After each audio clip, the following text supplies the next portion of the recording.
Channel. कैसे हैं आप सब? होप सो आप सब बढ़िया होंगे। सो स्टूडेंट्स, आज की क्लास में मैं आपको बताऊंगी बिजनेस स्टडीज के इम्पोर्टेंट क्वेश्चंस। बिजनेस स्टडीज के जो भी इम्पोर्टेंट टॉपिक्स हैं, 2 पार्ट्स में आपका ये सिलेबस है। तो आज मैं आपको मैनेजमेंट से रिलेटेड जितने भी ये टॉपिक्स हैं, मैनेजमेंट के जो फंक्शंस हैं, principles and functions of management, इसके सभी टॉपिक्स के इम्पोर्टेंट जो भी क्वेश्चंस हैं वो आज मैं एक्सप्लेन करूंगी। तो फर्स्ट आता है बच्चों इसके अंदर management. First of all management होता क्या है? Management is the art of getting things done through others. Management में आप दूसरों से वर्क कराते हैं इन अ वेरी इफेक्टिव मैनर। तो आप इसे डिफरेंट टर्म्स में भी एक्सप्लेन कर सकते हैं।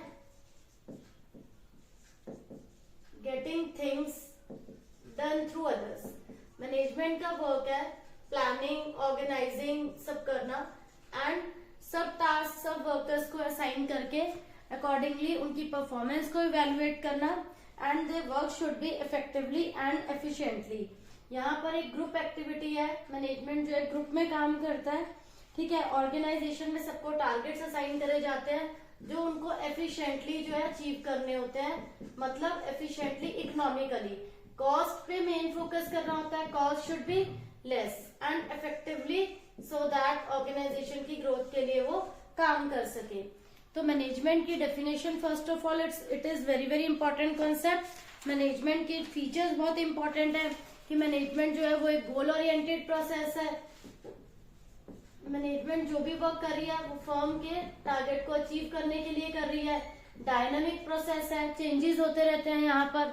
परवेसिव है, मैनेजमेंट की रिक्वायरमेंट जो है एट ऑल लेवल्स पर होती है। डायनामिक है, परवेसिव है एंड मैनेजमेंट में जो है सब लोग मिलजुल कर काम करते हैं। क्यों कर रहे हैं वो काम? अपने टारगेट को अचीव करने के लिए। कॉन्टिन्यूस प्रोसेस है, ऐसा नहीं है एक टारगेट के बाद वो काम खत्म हो जाएगा। ग्रुप एक्टिविटी है, सब लोग ग्रुप एफर्ट्स से काम करते हैं मिलजुल कर, ग्रुप एफर्ट्स होती हैं। कॉन्टिन्यूस फंक्शन है। तो सबसे पहले तो ये इंपॉर्टेंट टॉपिक आता है कि मैनेजमेंट के फीचर्स क्या है, देन मैनेजमेंट की इंपॉर्टेंस क्या है, हमारी फॉर्म में मैनेजमेंट का क्या काम है, क्या इंपॉर्टेंस है। सेम जो मैनेजमेंट के फीचर्स है, management helps in achieving group goals. Management से एफिशिएंसी इंक्रीज होती है, इफेक्टिवली काम होता है। Management increases efficiency. मैनेजमेंट एक डायनेमिक एनवायरनमेंट क्रिएट करती है। Management helps in achieving personal objectives भी आप अचीव कर पाते हैं। देन आती है बात मैनेजमेंट में ऑब्जेक्टिव्स की। ऑब्जेक्टिव्स के 3 पार्ट्स हैं कि ऑर्गेनाइजेशनल ऑब्जेक्टिव्स क्या है, social objectives and personal objectives. कोई भी ऑब्जेक्टिव्स आ सकते हैं बच्चों को एग्जाम में। आपको ये फीचर्स, जितने भी मैनेजमेंट के फीचर्स हैं, देन उसकी importance, then objectives of management, ये सब अच्छे से लर्न करना है। All these are very important topics. Organisational के ऑब्जेक्टिव क्या होते हैं कि सर्वाइवल, की कॉस्ट अगर आपकी आराम से कवर हो रही है, आप वहां पर लॉसेस नहीं बियर कर पा रहे हो, कॉस्ट आपकी कम आ रही है, प्रॉफिट्स अर्न हो रहे हैं, प्रॉफिट्स अच्छे अर्न हो रहे हैं, तो वो लॉन्ग टर्म में आपका सर्वाइव करना इजीएस्ट हो जाता है। आप फर्म की ग्रोथ एक्सपेंशन के बारे में सोचते हैं तो सर्वाइवल, प्रॉफिट, ये सब बहुत इंपॉर्टेंट है। फर्म की ग्रोथ के बारे में सोचना, ये ऑब्जेक्टिव है। सोशल ऑब्जेक्टिव में आप उन्हें क्वालिटी वाइज अच्छा प्रोडक्ट देते हो, पोल्यूशन क्रिएट ना हो, इससे किसी की हेल्थ इफेक्ट ना हो। पर्सनल ऑब्जेक्टिव्स के बारे में अगर हम बात करें तो पर्सनल ऑब्जेक्टिव्स में आएगा आप उन्हें, उनको जो है अच्छी सैलरी देना, ठीक है, हेल्दी वर्किंग कंडीशंस प्रोवाइड करना। तो ये डिफरेंट ऑब्जेक्टिव्स हो गए जो हमें अच्छे से प्रिपेयर करने हैं। देन इसके बाद टॉपिक आता है आपका management as a science profession. और क्योंकि ये इसमें इसका टॉपिक है आपका नेचर ऑफ मैनेजमेंट, कि whether management as a science है, आर्ट है या प्रोफेशन है। नेचर ऑफ मैनेजमेंट, तो एज अ साइंस की बात करें, मैनेजमेंट जो है, जो भी मैनेजमेंट में आप प्रिंसिपल्स स्टडी कर चुके हो वो किस पे, एक्सपेरिमेंट्स पे बेस्ड है अगर हम साइंस की बात करें। बट मैनेजमेंट के जो प्रिंसिपल्स है वो हर जगह अप्लाई नहीं होते, they are not fully universal. और अगर हम प्रोफेशन की बात करें तो ये प्रोफेशन जैसा होता जा रहा है, मैनेजमेंट जो है कि लोग एमबीए करके एक पर्टिकुलर जॉब के लिए वो करते हैं, तो प्रोफेशन जैसा होता जा रहा है।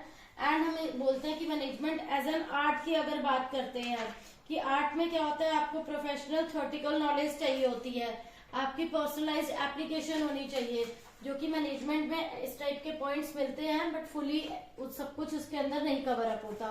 तो आपको management as a science, profession and art, ये इनमें से एक क्वेश्चन आता है जो आपको अच्छे से प्रिपेयर करना है कि साइंस है तो लाइक जैसे वो एक्सपेरिमेंट्स पे बेस्ड है, बट वो हर जगह अप्लाई नहीं होता। प्रोफेशन जैसा होता जा रहा है मैनेजमेंट कि आप प्रोफेशन के लिए आपको थ्योरेटिकल नॉलेज चाहिए, पर्टिकुलर स्ट्रीम की नॉलेज होनी चाहिए। आर्ट के लिए भी आपको थ्योरेटिकल नॉलेज चाहिए, and each and every person के लिए ये पॉसिबल नहीं है। तो ये सब जो है इसकी नेचर में कवर अप होते हैं। एंड देन आता है आपका टॉपिक लेवल्स ऑफ मैनेजमेंट। आपको बच्चों एक स्मॉल क्वेश्चन भी आ सकता है, इसका ऑब्जेक्टिव टाइप भी आ सकता है कि डिफरेंट लेवल्स ऑफ मैनेजमेंट में क्या आएगा। एक टॉप लेवल मैनेजमेंट होता है, मिडिल लेवल मैनेजमेंट होता है and lower level. Top level management में कौन आते हैं, आपके सीईओ आते हैं, बोर्ड ऑफ डायरेक्टर्स आते हैं। मिडिल लेवल में हर डिपार्टमेंट का हेड आ जाएगा, एंड लोअर लेवल में हमारे सुपरवाइजर्स आएंगे, लीडर्स आएंगे, जो डायरेक्टली वर्कर्स के क्या है कॉन्टैक्ट्स में है। देन इसके बाद टॉपिक आता है आपका coordination, very important topic. Coordination is the essence of management. Coordination में क्या है, मिलजुल कर काम करना होता है। तो कोऑर्डिनेशन में देखो क्या है, सब डिपार्टमेंट्स के बीच में अगर कोऑर्डिनेशन होगा तभी टारगेट्स को अचीव करना पॉसिबल होगा, और हर लेवल पर कोऑर्डिनेशन की जरूरत होती है। ये क्या बहुत इंपॉर्टेंट फंक्शन है, and it integrates group efforts. It is a continuous process, ये ना खत्म होने वाला जो स्टेप है, ये खत्म नहीं होता जो है। कोऑर्डिनेशन रेगुलर चलता रहेगा, बंद नहीं होना। तो कोऑर्डिनेशन जो है इसका लास्ट वो है टॉपिक है मैनेजमेंट का। मैनेजमेंट के बाद हमारा जो नेक्स्ट चैप्टर आता है, ये सब टॉपिक्स आपको बहुत अच्छे से प्रिपेयर करना है, वो है बच्चों principles of management. Principles of management में आपको फ्योल के भी करने हैं, टेलर के भी करने हैं। दोनों प्रिंसिपल्स बहुत इंपॉर्टेंट है। सबसे पहले आपको उसकी नेचर करनी है, मैनेजमेंट प्रिंसिपल्स की नेचर क्या है। दे आर यूनिवर्सली एप्लीकेबल, है ना, they are the general guidelines, they are flexible, then they are formed by practice and experiments. Then is the Fayol's principles, जो कि बहुत बहुत इंपॉर्टेंट है। फ्यूल्स प्रिंसिपल में फर्स्ट आता है डिवीजन ऑफ वर्क, काम को डिवाइड कर दिया जाता है, ठीक है, according to specialisation. Then is the authority and responsibility, आप वर्कर्स को अथॉरिटी देते हैं, साथ साथ रिस्पॉन्सिबिलिटी असाइन करते हैं। देन उसके बाद आता है आपका नेक्स्ट प्रिंसिपल डिसिप्लिन। सब वर्कर्स को code of conduct, rules regulations follow करने होते हैं, डिसिप्लिन फॉलो करना होता है। Then is the unity of command. Unity of command क्या होता है कि एक पर्सन जो है एक सीनियर से ऑर्डर्स रिसीव करेगा, अदरवाइज उसके लिए कंफ्यूजन हो जाएगी। एंड देन आता है आपका यूनिटी ऑफ डायरेक्शन, मतलब वन यूनिट वन प्लान, कि सभी वर्कर्स जो है ऑर्गेनाइजेशन में एक टारगेट के लिए काम करेंगे। ऐसा नहीं है सबका डिफरेंट डिफरेंट टारगेट होगा, तो अगर सबके पास डिफरेंट टारगेट्स होंगे तो कॉमन गोल को अचीव नहीं कर पाएंगे। Then subordination of individual interest to general interest, कि सब जो लोग हैं वो अपने इंटरेस्ट के बारे में नहीं सोचेंगे, एक कॉमन ऑर्गेनाइजेशन के गोल के बारे में सोचेंगे। अदरवाइज सब अगर अपने अपने टारगेट को सोचने लगे तो ऑर्गेनाइजेशन का गोल जो है वो अचीव नहीं हो पाएगा। तो फ्यूल्स प्रिंसिपल्स वेरी इंपॉर्टेंट, ये भी आपको अच्छे से प्रिपेयर करना है। सभी प्रिंसिपल्स अच्छे से आपको पता होने चाहिए कि कौन कौन से प्रिंसिपल्स हैं जो फ्यूल ने दिए, कौन से प्रिंसिपल्स हैं जो टेलर के हैं। ये टॉपिक्स बहुत इंपॉर्टेंट है, एवरी ईयर इसमें से क्वेश्चन आता है। फ्यूल के प्रिंसिपल्स, टेलर के प्रिंसिपल्स। नेक्स्ट प्रिंसिपल आता है सेंट्रलाइजेशन डिसेंट्रलाइजेशन। अगर मैनेजर सब काम खुद से कर रहा है, वो कोई अथॉरिटी रिस्पॉन्सिबिलिटी किसी को नहीं दे रहा, दैट इज सेंट्रलाइजेशन। अगर वो दे रहा है दैट इज डिसेंट्रलाइजेशन। वर्कर्स को आप टाइम पे सैलरी दे रहे हैं, रेम्यूनरेशन का जो प्रिंसिपल है वो अप्लाई होगा। Principle of scalar chain, proper आप एक रूट फॉलो करते हैं कम्युनिकेट करने के लिए, that is principle of scalar chain.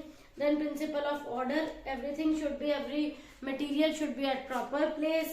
Then is the principle of equity, each and every employee should be treated as an equal. तो इन सब प्रिंसिपल्स को बच्चों आपको अच्छे से करना है। Spirit de corps means coordination, cooperation में काम करना है। मैंने आपको सभी टॉपिक्स वन बाय वन करके इंडिविजुअली सब चैप्टर्स में क्लियर करे हैं, बहुत इंपॉर्टेंट है, आपको अच्छे से परफॉर्म करना है। साइंटिफिक प्रिंसिपल्स करने हैं टेलर के, science not rule of thumb, कि ऐसा नहीं है, टेलर ने कहा ईच जॉब जो ऑर्गेनाइजेशन में होगी it should be based on inquiry not on intuition, ठीक है। तो ये सब करना है। हार्मनी नॉट डिस्कॉर्ड, मिलजुल कर रहना है, आपस में मिसअंडरस्टैंडिंग्स नहीं होनी चाहिए, कोऑपरेशन में काम करना है, सिर्फ अपने पर्सनल टारगेट्स के बारे में नहीं सोचना। देन इज द उसकी आती है टेक्निक्स, फंक्शनल फोरमैनशिप आप एक बार ये भी पढ़ेंगे, standardisation and simplification of work, then is the work study, method study, time study, motion study, piece wage system, these all principles are very important. Then इसके बाद हमारा नेक्स्ट टॉपिक आता है प्रिंसिपल्स ऑफ मैनेजमेंट के बाद आपका next topic आता है business environment, factors affecting business environment को अफेक्ट करने वाले फैक्टर्स कौन से हैं। इसके बाद आपका नेक्स्ट टॉपिक आता है जो बहुत इंपॉर्टेंट है, प्लानिंग। प्लानिंग का मतलब क्या है? Planning means thinking in advance, what is to be done, when is to be done, how it is to be done in future. Planning के बच्चों फीचर्स बहुत इंपॉर्टेंट है कि प्लानिंग एक कॉन्टिन्यूस प्रोसेस है, प्लानिंग फर्स्ट फंक्शन है management का, pervasive है, कंटिन्यूसली रेगुलरली चलता है, एट ऑल लेवल्स पे रिक्वायरमेंट होती है, फॉरवर्ड लुकिंग फंक्शन है, प्लानिंग इन्वॉल्व डिसीजन मेकिंग।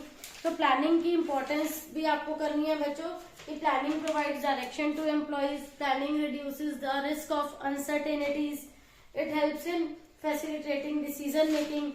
तो प्लानिंग का जो प्रोसेस है बच्चों बहुत ज्यादा इंपॉर्टेंट है, सो मेनी टाइम्स ये बोर्ड एग्जाम में आता है, आपको इस प्रोसेस को बहुत अच्छे से प्रिपेयर करना है। प्लानिंग प्रोसेस एंड प्लानिंग की इम्पोर्टेंस अच्छे से प्रिपेयर करेंगे आप, बहुत ज्यादा इंपॉर्टेंट क्वेश्चन है ये। इसके बाद देन आता है आपका नेक्स्ट चैप्टर में ऑर्गेनाइजिंग। ऑर्गेनाइजिंग के चैप्टर की अगर हम बात करें, यहाँ पर आपका बहुत इंपॉर्टेंट क्वेश्चन जो बनता है वो आता है functional structure and regional structure पे ऑर्गेनाइजिंग में, कि फंक्शनल की मेरिट्स डीमेरिट्स एक केस स्टडी आएगी बच्चों ऑर्गेनाइजेशन में, आपको आइडेंटिफाई करना है वो फंक्शनल स्ट्रक्चर है या डिविजनल स्ट्रक्चर है। फंक्शनल स्ट्रक्चर है तो आप उसके मेरिट्स डीमेरिट्स बताएंगे, सिंगल कमोडिटी को आप बना रहे हैं उसके सभी डिपार्टमेंट्स अलग अलग है, that is functional structure. Divisional में आप बहुत सारी कमोडिटीज बना रहे हैं एंड पर्टिकुलर एक कम्युनिटी के जितने भी डिपार्टमेंट्स हैं वो एक डिपार्टमेंट में आएगा, ठीक है बच्चों। तो फंक्शनल डिविजनल के मेरिट्स डीमेरिट्स आपको अच्छे से करने हैं। देन इसमें से एक टॉपिक आता है बच्चों फॉर्मल एंड इनफॉर्मल ऑर्गेनाइजेशन का। फॉर्मल क्या है एंड इनफॉर्मल क्या है? अगर फॉर्मल आप एक ड्यूटी पे जा रहे हैं, बीइंग अ टीचर, एक प्रोफेशन, आपका कोई जॉब है, वहां पर आप जो वर्क परफॉर्म कर रहे हैं that is formal structure, and out of which अगर आपके कोई पर्सनल अच्छे रिलेशन बन जाते हैं दैट इज इनफॉर्मल। तो फॉर्मल के बिना इनफॉर्मल पॉसिबल नहीं है, फॉर्मल इनफॉर्मल ये दोनों स्ट्रक्चर अच्छे से करेंगे आप। देन एलिमेंट्स डेलीगेशन के बहुत इंपॉर्टेंट है। डेलीगेशन के एलिमेंट्स कि आप अथॉरिटी देते हैं, रिस्पॉन्सिबिलिटी देते हैं, अकाउंटेबिलिटी, वेरी इंपॉर्टेंट टॉपिक। तीनों पॉइंट्स अच्छे से करने हैं आपने, authority, responsibility, accountability, very very important topics. Then इसके में आपका आता है बच्चों सेंट्रलाइजेशन, डिसेंट्रलाइजेशन, उनका डिफरेंस क्या है? अगर मैनेजर अपने पास सभी अथॉरिटी रिस्पॉन्सिबिलिटी रखता है दैट इज सेंट्रलाइजेशन, अगर वो ईच एंड एवरी लेवल पर दे रहा है अथॉरिटी रिस्पॉन्सिबिलिटी, डिसेंट्रलाइजेशन। इंपॉर्टेंस करनी है आपको डिसेंट्रलाइजेशन की कि वर्कलोड कम हो जाता है डिसेंट्रलाइजेशन होने से मैनेजर्स का, ठीक है, उन्हें लगता है हमारा मोरल बूस्ट हो रहा है, वो डिसीजन मेकिंग में पार्टिसिपेशन हो जाती है उनकी। एंड डेलीगेशन में आप ओनली वन लेवल पर अथॉरिटी डेलीगेट करते हैं, डेलीगेशन ऑफ अथॉरिटी की इंपॉर्टेंस करनी है, डिसेंट्रलाइजेशन की करनी है। Difference between centralisation decentralisation and delegation, आप ये सभी टॉपिक्स बच्चों नोट करते जाइए, these all are very very important topics. इन टॉपिक्स को करके आप बहुत अच्छा स्कोर कर सकते हैं, इन्हीं टॉपिक्स में से पूरा क्वेश्चन पेपर आएगा। तो ये मैंने आपको इंडिविजुअली सभी टॉपिक्स सब चैप्टर्स में कराए हैं, अभी मैं आपको बहुत ब्रीफ में बता रही हूँ सो दैट आप इसके बेसिस पर अपना सिलेबस कवर कर सकते हैं। एग्जाम का टाइम बहुत कम रह गया है तो आप इन टॉपिक्स को करके बहुत अच्छे से अपनी प्रिपरेशन कर सकते हैं। इसके बाद नेक्स्ट टॉपिक आता है आपको बच्चों ऑर्गेनाइजेशन में, ये सब आपको करना है। ऑर्गेनाइजेशन के बाद आपका नेक्स्ट आता है स्टाफिंग। स्टाफिंग में क्या होता है? Finding the right person for the right job, having right qualification. Staffing में आपका बच्चों प्रोसेस आएगा, स्टाफिंग का process like planning process, staffing का प्रोसेस भी बहुत इंपॉर्टेंट है। इस पार्ट में 3 to 4 प्रोसेसेस हैं and all are very important. Controlling process, planning process, इसमें आप मैन पावर रिक्वायरमेंट को एस्टिमेट करते हो, then is the recruitment, then selection, placement, training देते हैं, performance appraisal.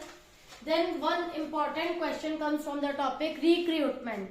There are two types of recruitment. Recruitment means आप motivate करते हैं एम्प्लॉइज को कि वो जॉब के लिए अप्लाई करें. देयर आर टू सोर्सेज है रिक्रूटमेंट के, internal source and external source. आपको ये सोर्सेज करने हैं प्रिपेयर. इंटरनल एंड एक्सटर्नल के मेथड्स कर रहे हैं. बहुत इंपॉर्टेंट टॉपिक है. इसमें से एग्जाम में क्वेश्चन जरूर आता है. केस स्टडी की फॉर्म में आएगा. केस स्टडी आएगी. आपको ये देखना है कि वो इंटरनल है या एक्सटर्नल, एंड उसके बेसिस पर आपको उसके मेथड्स बताने हैं. तो again very important question. Then आपका आता है इंटरनल एक्सटर्नल का डिफरेंस करना है आपको. Then is the selection process. One is planning, then staffing, then selection process. इसमें बच्चों आपका सिलेक्शन टेस्ट है, प्रिलिमिनरी स्क्रीनिंग है, एम्प्लॉयमेंट का इंटरव्यू होता है, मेडिकल एग्जामिनेशन. फिर आपका आता है बच्चों ट्रेनिंग का टॉपिक. ट्रेनिंग का जो टॉपिक है, ट्रेनिंग के मेथड्स बहुत बार पूछे जाते हैं. बहुत इंपॉर्टेंट टॉपिक है कि ऑन द जॉब ट्रेनिंग के मेथड्स क्या है, ऑफ द जॉब ट्रेनिंग के मेथड्स क्या है. Very important question. इसमें से एग्जाम में, बोर्ड एग्जाम में क्वेश्चन आएगा. तो आपको ट्रेनिंग के मेथड प्रिपेयर करने हैं. Apprenticeship, premium, vestibule training, internship, induction training, ये सब बहुत इंपॉर्टेंट क्वेश्चन है बच्चों जो आपको प्रिपेयर करना है. स्टाफिंग के बाद आपका आता है बच्चों directing. Now what do you mean by directing? Directing means आप यहाँ पर क्या करते हैं, गाइड करते हैं वर्कर्स को, इंस्पायर, मोटिवेट करते हैं एम्प्लॉइज को, so that there leads to achievement of organisational goal. अब इम्पोर्टेंस क्या है इसकी, डायरेक्टिंग की इम्पोर्टेंस भी आपको करनी है. एम्प्लॉइज एफर्ट्स को इंटीग्रेट करना, मोटिवेट करना, स्टेबिलिटी लाना, to facilitate changes. Then here comes the topic motivation. Motivation means to inspire the employees, to guide the employees so that they can help in achieving the organization goal. उनका moral boost up रहे. उसमें important topic क्या आता है, financial incentives. क्या है, motivation के दो मेथड्स हैं. इधर वर्कर मोटिवेट होता है फाइनेंशियल इंसेंटिव से या होता है नॉन फाइनेंशियल इंसेंटिव से. तो आपको ये ट्रेनिंग के मोटिवेशन के फाइनेंशियल और नॉन फाइनेंशियल ये दोनों मेथड्स करने हैं क्योंकि बहुत ज्यादा इंपॉर्टेंट है. जैसे आपके रिक्रूटमेंट के मेथड्स इंपॉर्टेंट है, ट्रेनिंग के मेथड्स इंपॉर्टेंट है, मोटिवेशन में financial, non financial, financial and non financial जो मेथड्स है, they are very very important methods. ये आपको प्रिपेयर करने हैं बच्चों.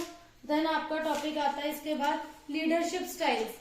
लीडरशिप स्टाइल्स में डिफरेंट स्टाइल्स हैं. Autocratic leadership, participative, free range. Case study आएगी. On the basis of that आपको आइडेंटिफाई करना होता है कौन सा स्टाइल वो फॉलो कर रहे हैं ऑर्गेनाइजेशन में. तो इसके बाद आता है आपके बच्चों कम्युनिकेशन बैरियर्स. कि कम्युनिकेशन में बैरियर्स कौन कौन से हैं, तो वो भी आपके डिफरेंट पॉइंट्स हैं कम्युनिकेशन के बैरियर्स के. ये आपको प्रिपेयर करना है. लैंग्वेज बैरियर है, बैडली एक्सप्रेस्ड मैसेज है, साइकोलॉजिकल बैरियर्स है. साइकोलॉजिकल बैरियर्स में लैक ऑफ अटेंशन आता है, प्री मैच्योर इवेल्युएशन आता है, ऑर्गेनाइजेशन के बैरियर्स आते हैं, बैरियर्स टू कम्युनिकेशन की लैंग्वेज प्रॉब्लम है, कभी आपको उनकी लैंग्वेज नहीं समझ आ रही है, आपने इनिशियली उनका मीनिंग निकाल लिया, प्री मैच्योर इवेल्युएट कर लिया, लैक ऑफ अटेंशन नहीं पे करा. पर्सनल बैरियर्स हैं, लैक ऑफ इंसेंटिव की वजह से, फियर ऑफ अथॉरिटी की वजह से, लैक ऑफ कॉन्फिडेंस की वजह से. तो ये सब बैरियर्स इसमें आएंगे. इसके बाद जो आपका लास्ट आता है दैट इज कंट्रोलिंग. डायरेक्टिंग के बाद जो हमारा लास्ट चैप्टर आता है दैट इज कंट्रोलिंग.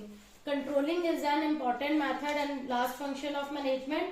इसमें क्या होता है, आपको कंट्रोलिंग की इम्पोर्टेंस करनी है कि कंट्रोलिंग अगर नहीं होगी कोई भी अपने टारगेट को अचीव करने के लिए टाइमली काम नहीं करेगा.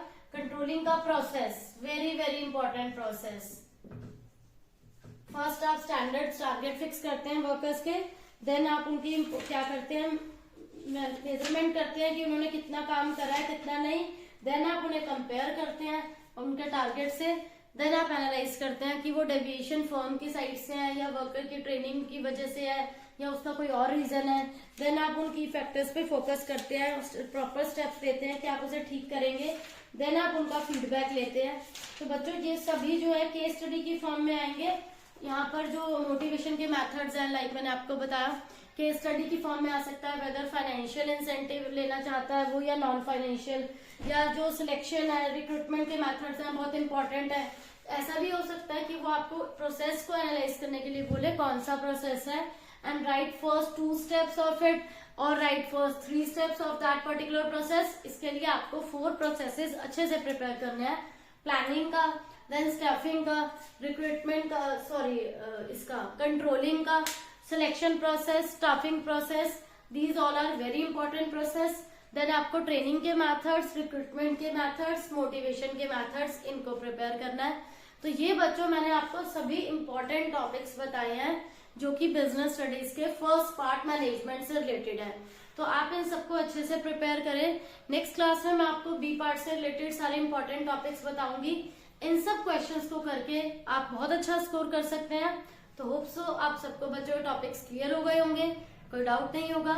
Still you are having any doubt, please ask in comment section.